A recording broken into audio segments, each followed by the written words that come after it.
What's up, everybody? This is BakaBites. I'm Frankfurter. That is Magically Average, and today we're going over a handful of like little news clippets, we'll call it. There's been a lot in the works and a lot that's going on when it comes to like the manga and anime industry. Um, More so on the back scenes than we are seeing, news that would be really prevalent in the forefront. You kind of got to go digging for this type of news. So, of course, we are always on Anime News Network, and today we're actually going to start in Korea. We're not going to start in Japan, but we'll transition there. Don't worry about it. We're starting with the article Korea Fair Trade Commission launches probe into webtoon web novel industry practices.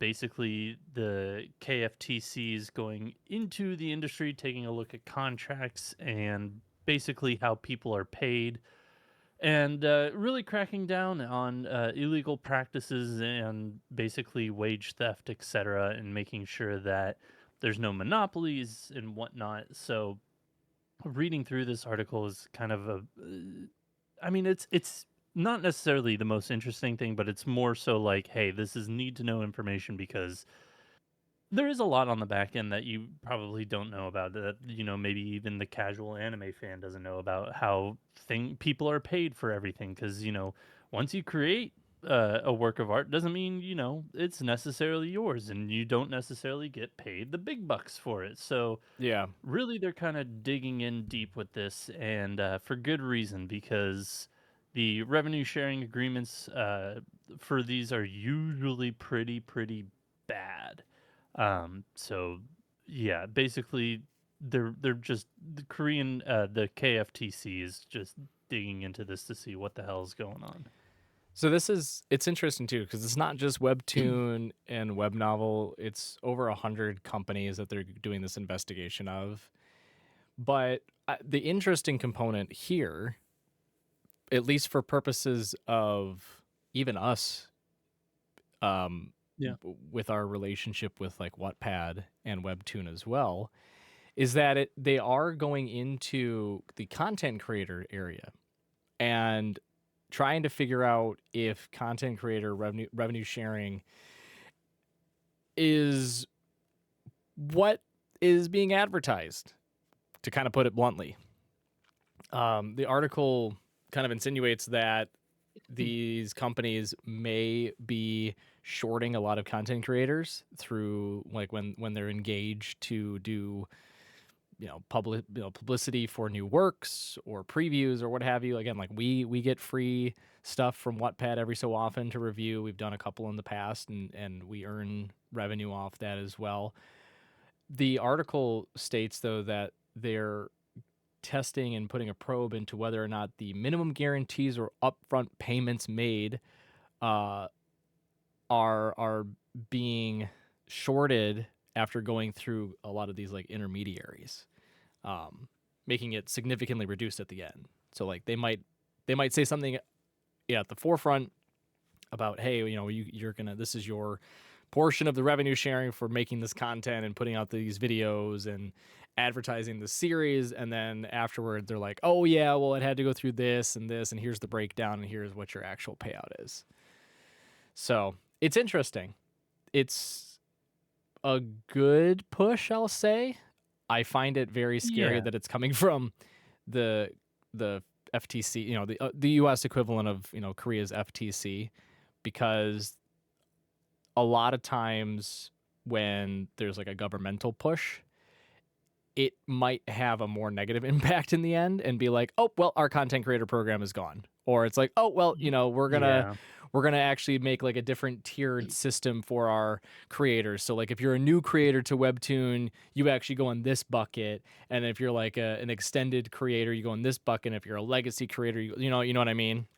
So that way they're Yeah, not and that like could be breaking the regulations, but they're not being, they're not progressing it in right. a meaningful way. And I could be a little bit off base here, but I feel like generally, even for the United States, like the FTC doesn't really do investigations unless they already have some pre-existing evidence that behind the scenes stuff is not going well, like that there are some shady practices going. So To I mean, generally some evidence is kind of like already in hand before they go and do full blown investigation.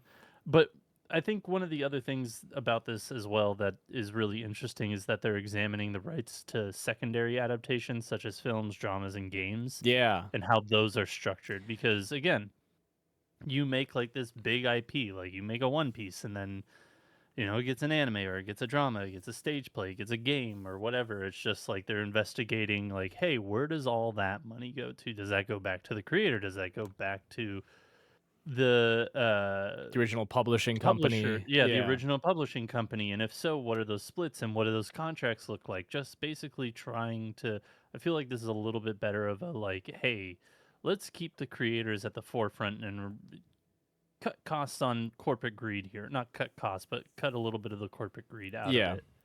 I was gonna make a funny comment about the FTC and that I bet most Americans only know what the FTC is because of Eminem and Jimmy Kimmel getting into a little b- bullying war with the current FTC director. But yeah, I mean that aspect is positive, right? Like we've been harping on it for years how the creators, most of ours content focuses on manga, but we do read Yeah. manhwa and manhwa, the Chinese version of comics from time to time as well.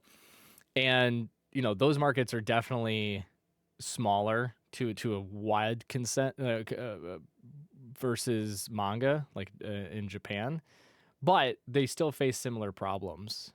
And Yeah. it's good that this is getting probed into because I don't know. It's hard to see if anything has actually progressed in Japan. I mean, we keep hearing the same things over and over and over again, and it's like, okay, great, but what are we doing about it? Are there any movements internally within companies? Are the employees, doing anything to I don't know if they I don't know what the union laws are like, employment labor laws are like there. But like Yeah. are there more employees that are voicing their concerns? Is it going to be something that comes down through the government? Who knows? But it's positive to see that at least in Korea they're making a push. I think it's Yeah. also And also, it's good for them too because it's almost preemptive. I feel like well, they're like right at it is, but it isn't because they did do another. The FTC did do another probe last year into oh, webtoon and web novel contracts and found over 1,000 unfair terms in there. So I oops. feel like this is yeah. So this isn't necessarily like preemptive. This is like, hey, we found a lot wrong, and let's keep digging Well, I guess and figure out the other piece of it. I say preemptive from the perspective of the content is they're sort of finally breaching that bubble, I would say. Um, like there's Yeah. more of the content's getting out that's more accessible with the expansion of Webtoon too. Again, through our relationship with Wattpad, we kind of had some initial inklings as to what was going on with the Webtoon side of everything, and Webtoon just kind of absorbed it and has been trying to do so with other sites as well. And so we're like, okay, Yeah. that's good. More manhwas coming out. That's great. You're seeing more of them being printed and sold in domestic markets. So I'm like, all right, that's good. There's also a gigantic explosion of K dramas, and then obviously, I mean, I don't have to even mention it, but like K-pop is big too. There's just like more people I think are getting. They're like, whoa, it's not just Japan doing cool stuff. Like Korea's out there too, and China's out there too, and it's like, yeah, they have been for a while. It never really made its way over here. And I think now that it's like finally here and people are starting to demand it more and consume it more, they're like, okay, how about before we kind of the our industry goes through this like potential explosive change, we get a lockdown on some of these concerns that could plague us in the future, right? Because the last thing they want is to invest heavily into this big high only to have all these pitfalls cause an inevitable downfall later on of like, oh, we're losing creators, oh, they're just they're going over to Japan, they're signing and engaging with some of the Japanese publishing companies instead, or oh, they're actually just going overseas and doing it as a freelance, whatever the case might be, right? So it's good that they're doing it now. It is odd that they did it last year, and they're like, "Yo, you need to fix these at least, though." And then this year they're like, "Let's run it back, see what else we can find." Let's go with the other side of the business. It's like, okay, we got the internal portions. Let's see what happens when we hire out external, Yeah, forces and see what they're up to and those contracts look like. So, yeah, yeah, it is a bit kind of just like, ooh, they got their hands slapped and now it's just like somebody got pissed off maybe and they're just like, "No, let's go back for round 2 and really dig deep." But what the reasoning behind or what the tip off was, unsure, but it's when this happens, it's actually positive for the I mean, usually for the consumer and generally for the creators as well, yeah. not necessarily like content creators, but more so the people who are creating the manhwas, webtoons, etc., etc. So Mhm. yeah, but it's nice that Korea's doing this. At the very end of this article, it did mention Japan's Fair Trade Commission also surveyed the anime industry last year and released a report in December highlighting the transactional and contractual issues facing the industry, which I feel like has been more so in the limelight a little bit more than, the back end of like webtoon and kind of manga, etc., and how those splits look like because It's just more I mean, prevalent. even it's a bit more prevalent to the Western industry and, Western viewers. And I think the biggest glaring issue that we saw, even for contractual work in the anime industry, was the release of Jujutsu Kaisen Zero in the United States and how the voice actors for Jujutsu Kaisen Zero were paid in the sense that I think the main voice actor or actress in that movie, which I think was Gojo? Who was the Yuji? No, not Yuji Tadori. No, Anyways, it was the voice of Rika. It yes, was the thank voice you. of Rika, which They got paid the most, and it was $2,000. which Most people got, yeah. that What? seems. I mean, hindsight, that seems kind of crazy because Rika is not big in. Yeah, She but doesn't. at the They don't have same a lot of time, it is lines. it is No, also no, no, just no. like It.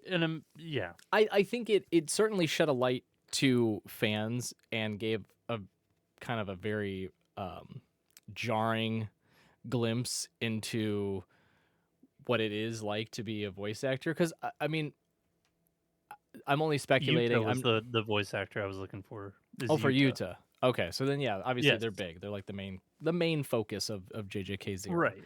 Um, but a lot of people view the voice actors and they see like the all of the big names, right, that are going to conventions and are going off and doing great things. Like they keep getting more and more voice acting roles, and you're like, oh man, they're rolling it, they're rolling it. And it's like, yeah, but there's a lot of voice actors that this is like a first gig for them, or they're just getting started, or they keep getting like these minor roles, and it's not cushy, right? It's not like a safe level of comfort knowing like, oh yeah, I'll be set if I just get these two shows. Sometimes it's like I gotta pray that I get a show, and even then, it's like I'm finding the next three, right? I So I mean, yeah, think, you look at IMDb for any bigger name or anybody that you can repeat their voice in your head, they've probably gotten multiple roles. yeah, You look at their IMDb and the credits list, if they are purely anime,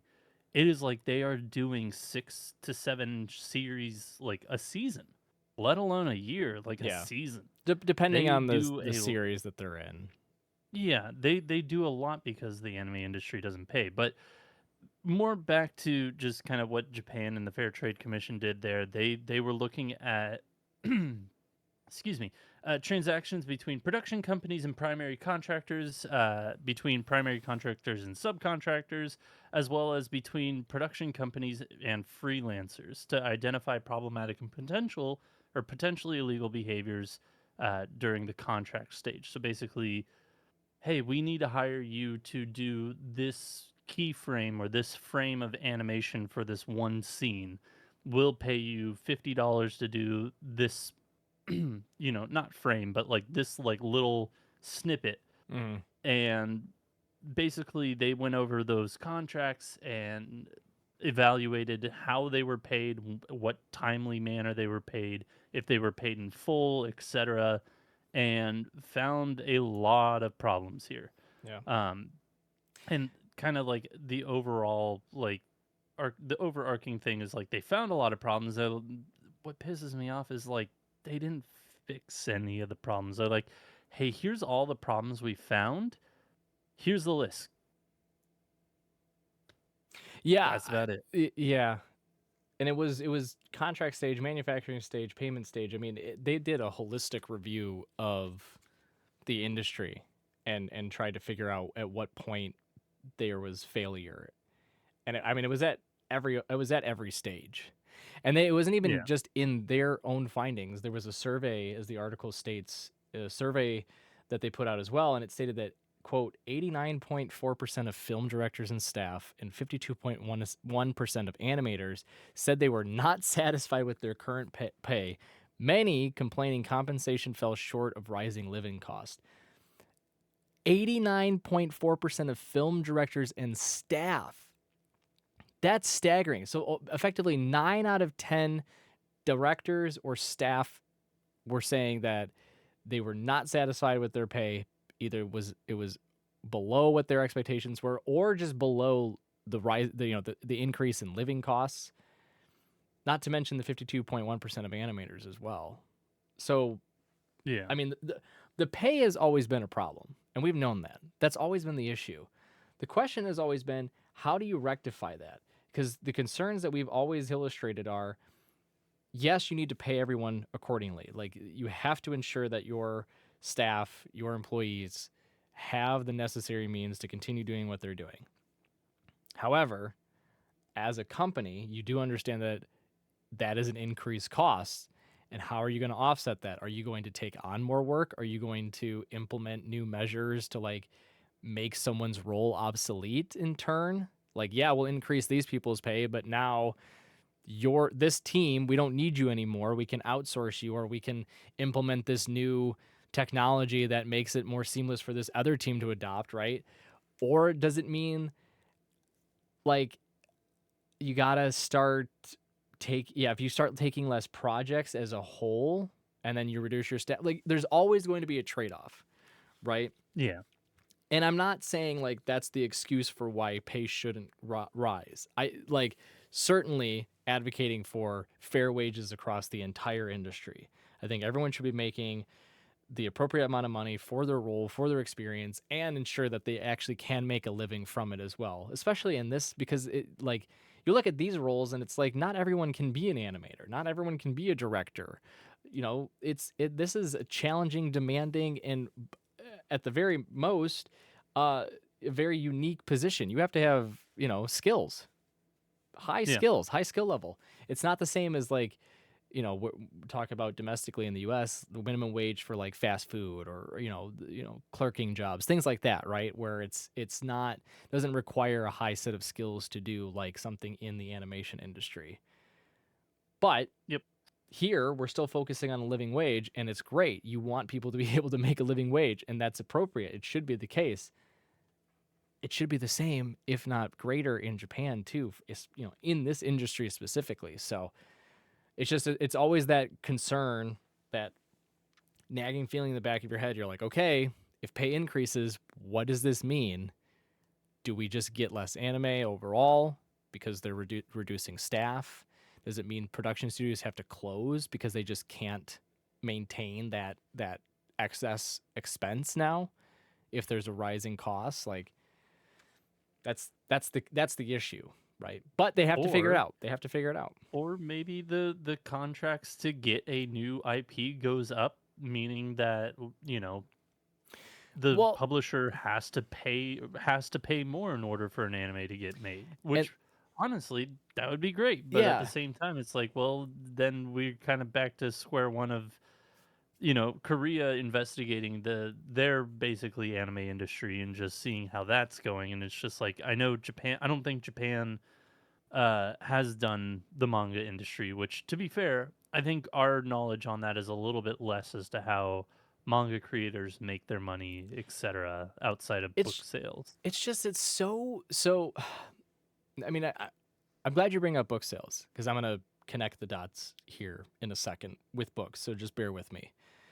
But we've always stated like manga and anime industry is so unique. It's like this crazy otherworldly type of entertainment because it's got this almost endless stream of creators in it that could just at random get picked up and then they just explode, right?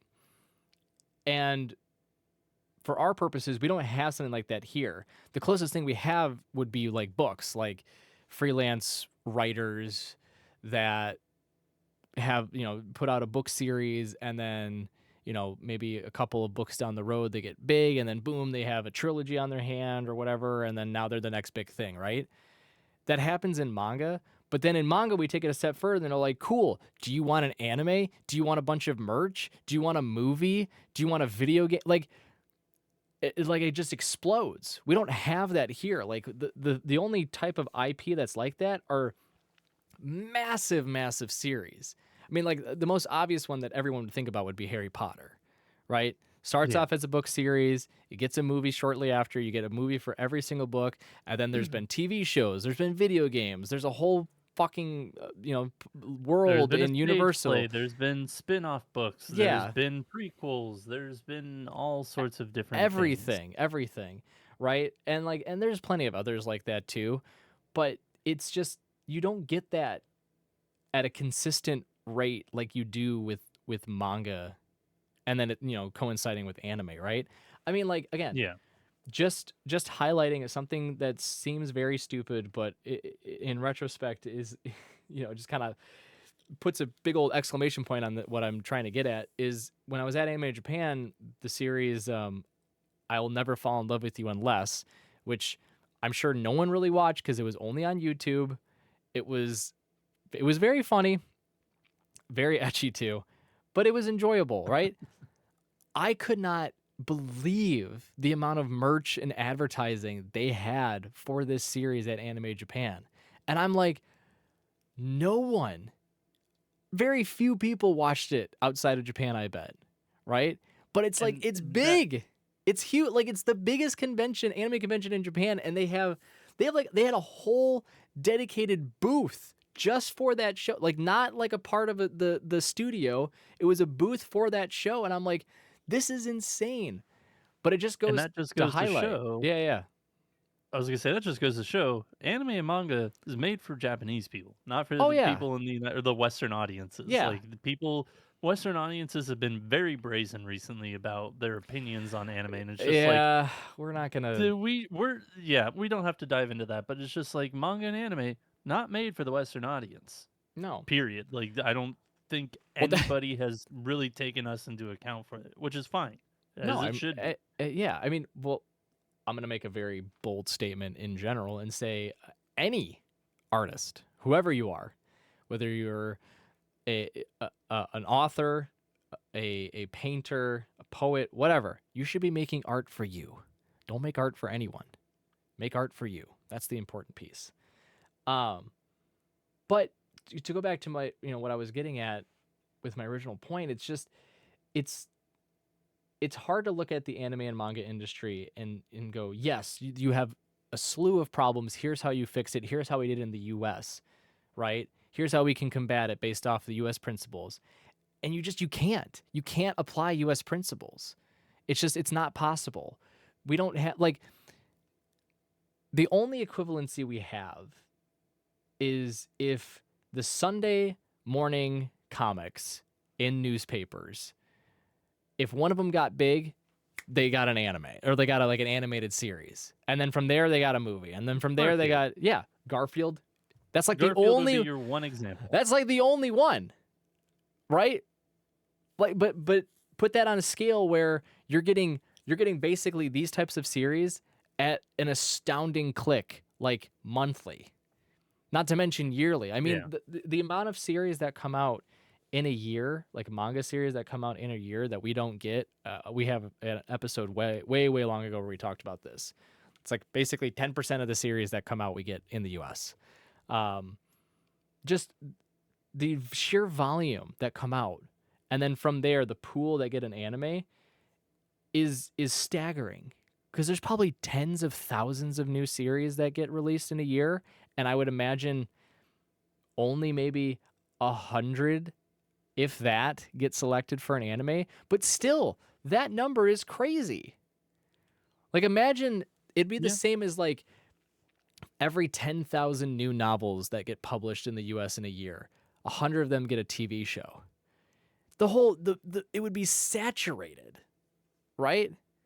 With just all these new Yeah. TV shows on top of like the original series that come out it feels like every other weekend from like Apple TV and Netflix and Hulu and Paramount and HBO and blah blah blah blah blah, right? So it's hard to wrap our minds around it here in the US because we just don't have that type of entertainment industry here. Like there's no true equivalency we can apply. And so it's like with the changes that clearly need to be made, clearly need to be made in Japan to counteract the massive what's the word I'm looking for? Disparity in pay. Yeah, exactly. That this imbalance between the studios and the production companies, and then obviously the workers and creators and everyone else involved, even further downstream too, when their products become, if and when they become big, like it's not a one size fits all solution, but there needs to be a solution. It's just we can't figure it out on our side because whatever we apply is clearly not going to work. It just it's just I don't No, know. I It's I like yeah. I agree. It's one of those things that just like how do they fix it and how do we make it better overall for everybody? And neither you nor I have the answers to that. That's hopefully something that the corporations will figure out, which I doubt they will, or the government will force them to figure out. Because at the end of this article, though, it kind of caps it off by saying the Japan Fair Trade Commission stated that it has disseminated this report to member companies in production committees, production companies, freelance associations, and other related companies in order to prevent problematic behavior. The Japan FTC, along with other relevant government agencies, will also monitor the progress efforts of relevant businesses and will, quote, take strict and appropriate measures, end quote, against any entity found to have violated the anti monopoly law or other related laws. That's just a big old statement of, hey, fix it or we'll do something, but you don't know what. And it's just like, it's such a big question mark of like, even they probably don't know how to fix it. They're just like, Yeah. hey, we found all this is bad. Bad on you. Fix it. Yeah. Or Well, else. And then it's just like, but the or else will probably never come. yeah.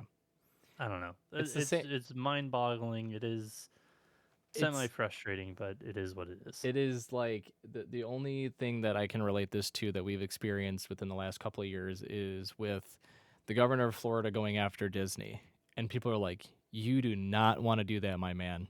Your entire GDP relies on your tourists, and a majority of them come for Disney. So if you mess with Disney, that is a battle you are going to lose on every front." And he quickly found out that that was the case, right? So the fear Yep. is with the anime and manga industry, it's like, okay, if you want to enact these regulations, these new initiatives, government, that's fine. But here's the outcome. Here are the recourse that you're going to have to experience, because these are the changes that we have to face, and this is what's going to impact you, and this is what's going to happen to the entire industry. And then they have to go, do you want this, or do you want to let us keep to our devices and we'll get to it when we can get to it, right?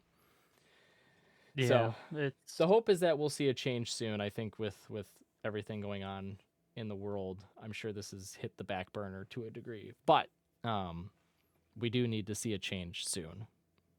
that we do. And speaking of corporate overlords of the anime and manga industry, Crunchyroll has come out and now they are doing a new event for the year. Well, Crunchyroll hosts the what? I said, well, like Well, new. and it's the only segue I had. Anyways, Crunchyroll hosts inaugural anime leadership summit in New York on October 7th. Excuse me. I'm just going to read this article from Anime News Network. Uh, Crunchyroll announced on Friday that it will host its inaugural invite only industry summit called Crunchyroll Anime Future Forum in New York City on October 7th. Crunchyroll also announced on Friday that it has crossed 21 million paid subscribers globally. I like how they had to like make sure they suck their own dick for a quick second. They're like, we're But it's doing this. I love that they do that though, but at the same time, an article last week came out that it was like, "Hey, Netflix has become the number one place to watch anime over Crunchyroll," and it's just like, "Ooh, because 21 million, ooh." people realized like I can get all the anime shows I want on Netflix plus a bunch of other shows. Okay. One subscription over two? Sure, that's an easy decision. Yeah, I mean, looking at just opening Netflix because I haven't done it in a while, like there's recently like all my recently addeds are anime. It's Shangri-La Frontier, Dandelion, The Ramparts of Ice. I don't know why they re-added Assassination Classroom, JJK, There was Kill some Blue, which anniversary is a thing, but yeah, but it's just like there are I, so many. There are a good amount of new shows from this season that are being added, but yeah. Anyways, yeah, the summit will invite Japan's anime sector leaders as well as Hollywood tech, gaming, and music industry leaders. The event will have the theme Designing for Anime Future. The event will take place at the yada yada yada, who cares? it's Uh the day before the start of New York Comic Con, yeah. so So a very strategic timing from them. Um, right. yeah, and Excuse me. I'm sharing the screen on the YouTube. If you're on YouTube, you can look at the rest of the article. We will have the links to all the articles we've reviewed from Anime News Network included in the descriptions, for you to go to at a later time as well. So the I have a lot of thoughts on this, and they're not good ones, unfortunately. I mean, for starters, like invite only industry summit, so it's clearly like they're just going for exclusively the companies, the leads across the industry. I would assume primarily within Japan, to come in and have like an open discussion of, "Hey, what is your ideal future look like for the industry, like when it comes to streaming, when it comes to distribution, when it comes to production, everything in between. Like, what are your ideal goals for the future?"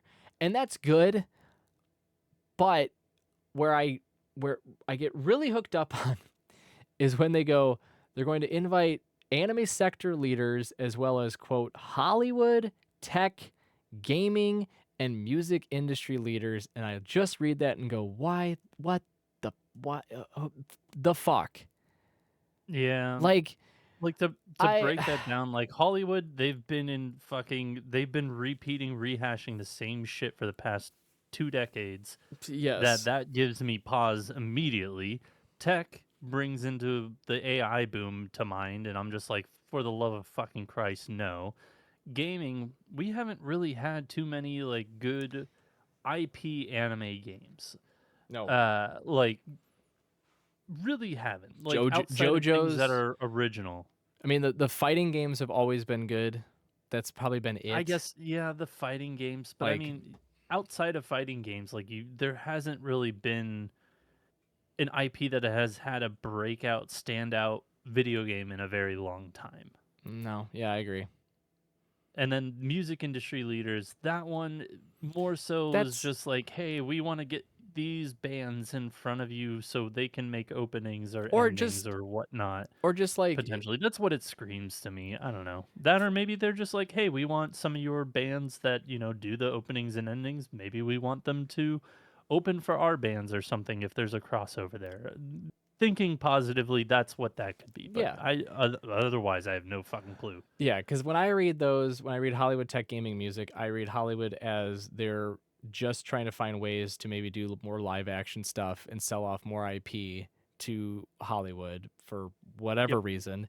Tech, to me, just is AI. How can we use AI for everything in terms of the user experience? Can we integrate AI into the user experience in some way, shape, or form? Gaming, again, I don't understand it. If they're trying to go into gaming, if they're going to set up like, because Crunchyroll has gone kind of bananas with all the new different things. People are just like, hey, can you fix your subtitling and also get all of the series migrated over from Sony? And then Crunchyroll just goes, what about a manga page? And we're like, no, everyone has Shonen Jump and Viz and Jump Plus. Like, we don't need that. Just, can you give us just stuff? How about games you could play on your phone, but instead it's on the Crunchyroll? It's like, people are like, no, stop. So it just screams that. They're like, what if we improve gaming and have a more expansive, what if we're the new Steam? It's like, no, stop. The only one that makes sense is, no, please. Yeah, the only one that makes sense, I guess, would be music industry leaders. I interpret that as like, what if they want to try to use, like, take what are all the new concerts that are going around? Like, I think AOT did like an orchestral concert and stuff like that. Like, what if we do like more roadshow type stuff? What if we bring more bands from Japan over? Because I mean, I think Baby Metal's coming through here or just passed through here recently. We've had a lot of other big bands like Atarashi Gakko come over to the U.S. as well. I think Yoasobi's making a U.S. tour as well. So very small one, and then the big one right now that I feel like got announced not too long ago was Demon Slayer. Yes, you're right. Yeah, the Demon Slayer one's coming through in concert. So it could be something like that, but it also could be, you know, taking a lot of the talent here and seeing if they want to work on more projects in anime too.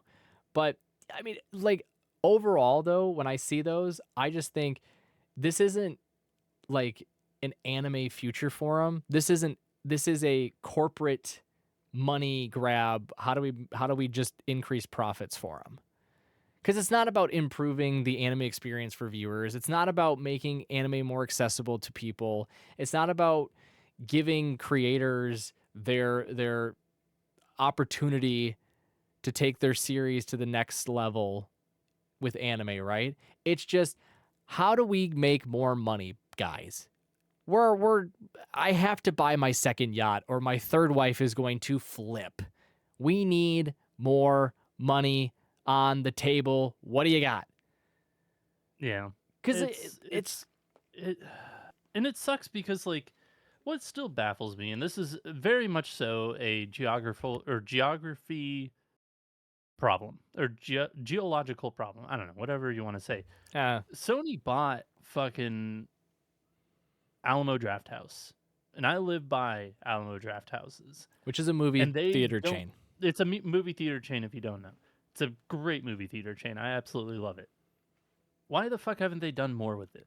Like, they've had the only anime, like, they try to put movies in like once a month, but like the movies that they put in is like they put in the old Slime movie this month, which, you know, I didn't want to go see necessarily a movie that came out 5 years ago that, you know, is available readily on DVD and I believe is streaming on Crunchyroll.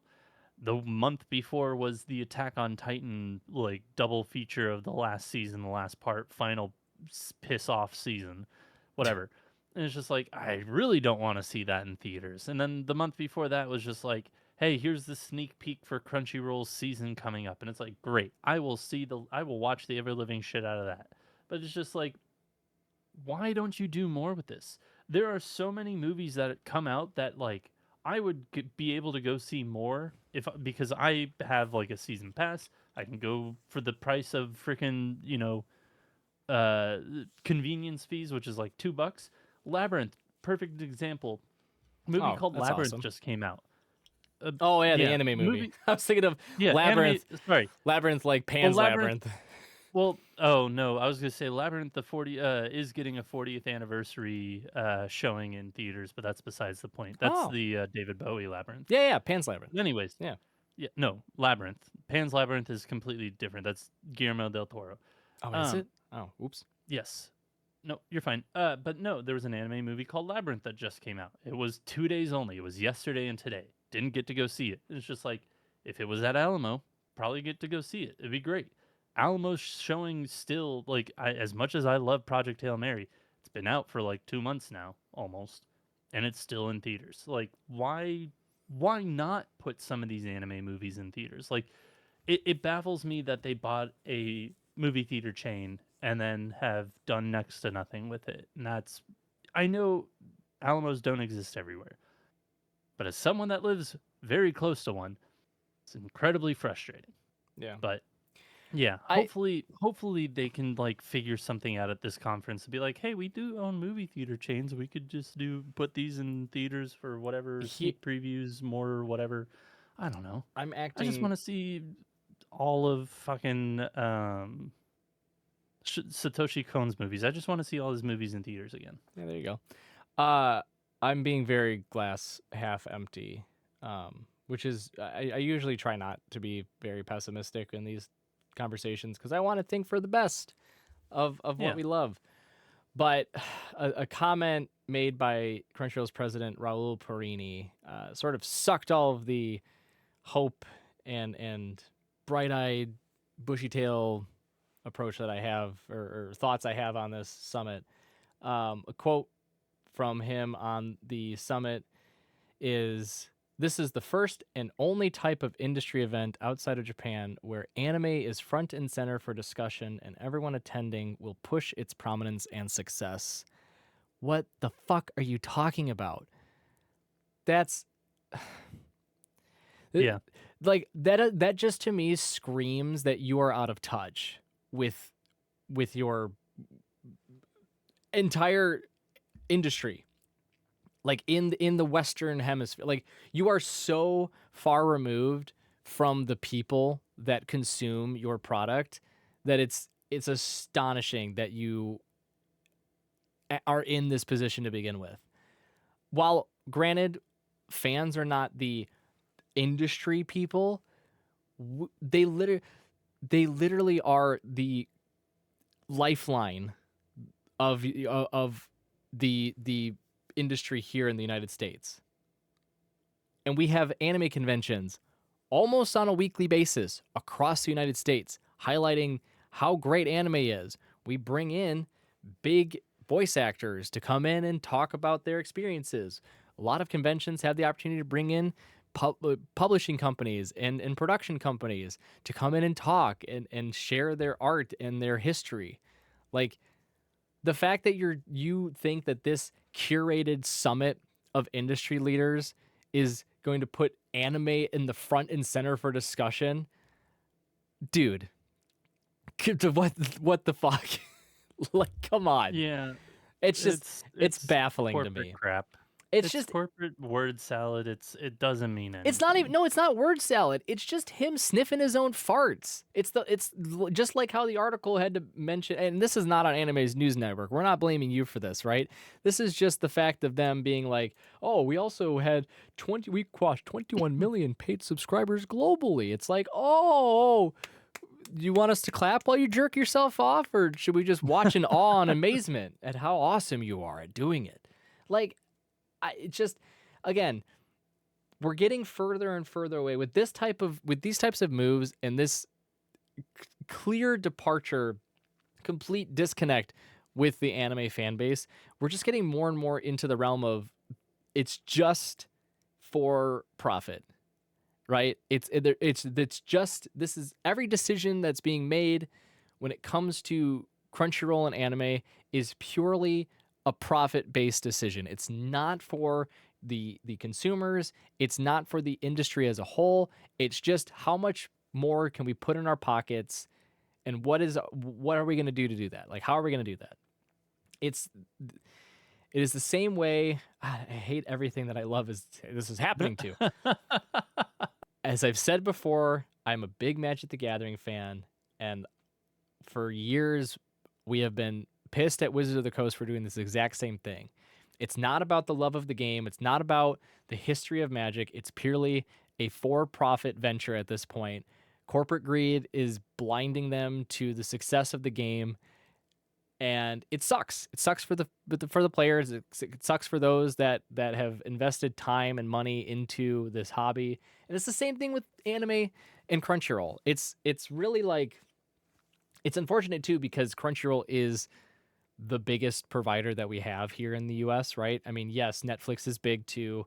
We have High Dive now competing with different shows, but like realistically speaking, you're getting most of what you're watching through Crunchyroll. If you're watching seasonal anime, if you're fine waiting a little bit, you can hope that it goes over to Netflix, right? But most of your new anime is coming out on Crunchyroll still. So it's like, yeah, I have to support them, but do I agree with what they're doing? Do I think that their decision making is completely flawed and again, is a total disconnect from what we as fans have been wanting and begging for years and years? Yes. But am I stuck with them? Unfortunately so. So for them to come out and be like, "Oh, our summit is going to be the greatest thing for Western anime. We are but gods among you peons." Just like go fuck yourself, man. Like it's you're not doing a new genius thing. You're not reinventing, you're not inventing something new. You're taking something that's already been out there and you're just being like, "But what if we do it in the US?" Oh. That's it. Ho ho. So, I just it's stupid. I am so unamused by it. I really have no hope that anything positive will come from this for the fans. I'm sure what's going to be talked about is here's how we're going to integrate AI into our approach in developing new user experiences across our platform. And we're going to have Hollywood do all sorts of bad things to stuff you love.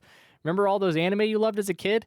What if you saw them with C tier list actors instead? No. Please God, We no. gotta we gotta try and stay a little positive. But yeah, it is hard to look at this and be like, yeah, this is the ticket. This will help change things. This might help the Western audiences get a little bit more things in their favor. But looking at it like from jaded perspectives that we have and just kind of how we've seen It's other things played out, it is insanely, I don't this even speaks I don't deaf, even think it's like tone deaf. jaded though. It's just critical. We're thinking critically. Like what the history that Crunchyroll has shown us over the past 2 years and plus really of their ability to improve, adapt, improve and continue and listen as well. Listen, adapt, improve has been non-existent. Like it's astonishing that you have a fan base that is very opinionated, wildly, one might say, that is constantly giving you feedback, and your approach is just to kind of plug your ears and go, la la la, can't hear you over my money. Here's AI. Here's all these bad moves we're doing. We're partnering with an Israeli company. Don't you like that? Ooh, and people are like, no, what? No, no, stop it, please. So yeah, you want to be positive. You want to stay obviously for the love of the media and everything. But again, I can't look at this with a lens other than one that has been shattered to a million pieces due to the faults that they've committed over the last handful of years. So we'll see. Who knows? That we shall. And thank you so much for joining us this week. We greatly appreciate it. If you want more of us, please join us next week when we will have a brand new episode. But if you want more of us before then, you can find us on social medias at Baka&Co Podcast, wherever you get your social media feed. Also, next week on Thursday, I can't remember the dates. Thursday the 21st, we will be at MomoCon. But on Saturday at 8:30 in panel room B404, we will be presenting a panel. Oh, they So put if the you are schedule going up to be already? I looked Oh, up the schedule while you were talking at the end there, looked up the panel room, wrote it down so I wouldn't forget. smart. Yes, we will be in panel room B404 at 8:30 on Saturday. So if you are at MomoCon in Atlanta, please come say hi to us, let us know, show us some love, and ask us some stupid questions about your favorite anime and why we're stupid, and et cetera, because we always love discussing with some fans. So we'll be back at we will be back at MomoCon, technically speaking, because Yeah. that was our first convention. But yeah, we'll be back at MomoCon next week. But again, we'll be back next week with a brand new episode. So until next time, Spark Triumph. We'll see you then.